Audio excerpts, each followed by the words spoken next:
নমস্কার বন্ধুগণ, মায়াপুরের নতুন একটা এপিসোডে তোমাদের সবাইকে স্বাগত জানাই। তো বছরের শুরুটা করলাম সিধা মায়াপুরের পুণ্যভূমি থেকে। তো ইতিমধ্যেই প্রবেশ করে গেছি।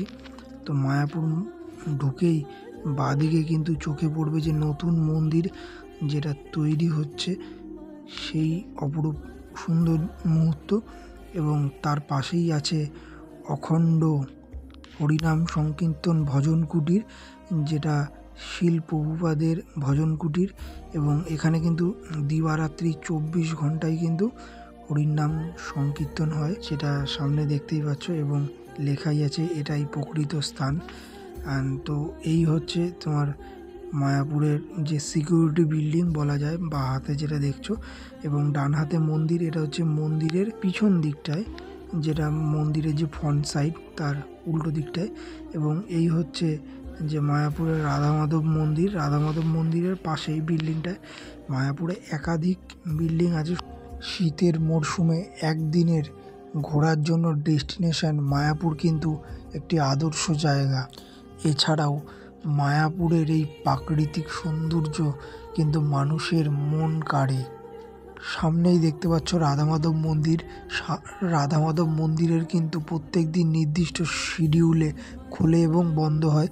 তখন কিন্তু সেখানে শ্রী ভগবান শ্রীকৃষ্ণের, শ্রী চৈতন্য মহাপ্রভুর আমরা দর্শন পাই। এবং এই সামনেটায় যে দেখাচ্ছি এটাও কিন্তু একটা এন্ট্রি গেট। তো বিভিন্ন দিক দিয়ে এন্ট্রি করা হয়, তারই একটা দিক। এবং তার পাশাপাশি এখানে কিন্তু একটি স্তম্ভ, হরে কৃষ্ণ নামের একটি স্তম্ভ করা আছে, যেটা একবার ঘুরলে কিন্তু পুণ্যি লাভ হয় হিন্দু মতে। তো তারই উল্লেখ এখানে করা আছে।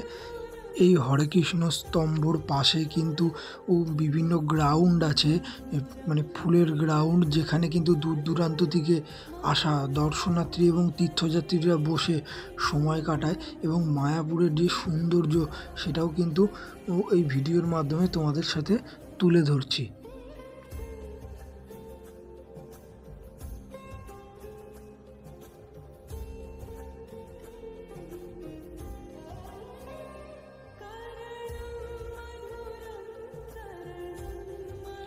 তো এখন চলে এসেছি মায়াপুরে যে বড় সবথেকে ফোয়ারা, দুটো ফোয়ারা আছে, একটা ফোয়ারা পার্ক আর একটা ফোয়ারা।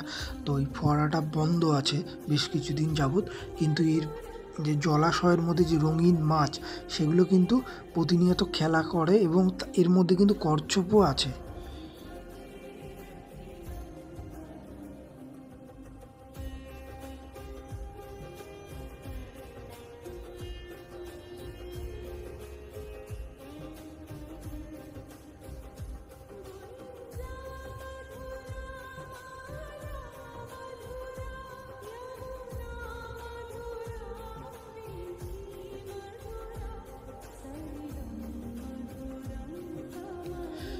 এই হচ্ছে মায়াপুর ডিজিটাল থিয়েটার, যেটা কিন্তু মায়াপুরের সম্পূর্ণ ইতিহাস এই এই থিয়েটারে 3D মাধ্যমে এখানে কিন্তু দেখানো হয়। তো এই হচ্ছে মায়াপুর মন্দিরের সামনের ফ্রন্ট আর কি, যেটা এখনও কাজ চলছে দেখতেই পাচ্ছ, ও অনেক কাজ এখনও বাকি।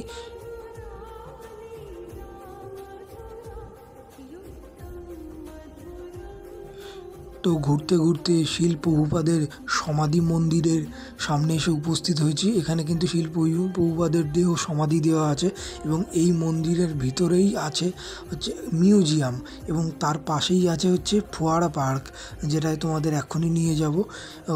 এবং এই মিউজিয়ামের ভিতরে কিন্তু মানে কেউ যদি দেখতে চায় তাহলে টিকিটের মাধ্যমে তারা কিন্তু এই মিউজিয়ামের ভিতরে প্রবেশ করতে পারে। তো মায়াপুরের সমাধি মন্দিরের পাশেও কিন্তু এই একটা ফোয়ারা পার্ক, ছোট্ট একটি জলাশয়, অসাধারণ সুন্দর চারিদিকটা ফুলের বাগান। তো আজকের প্রতিবেদন এইটুখানি।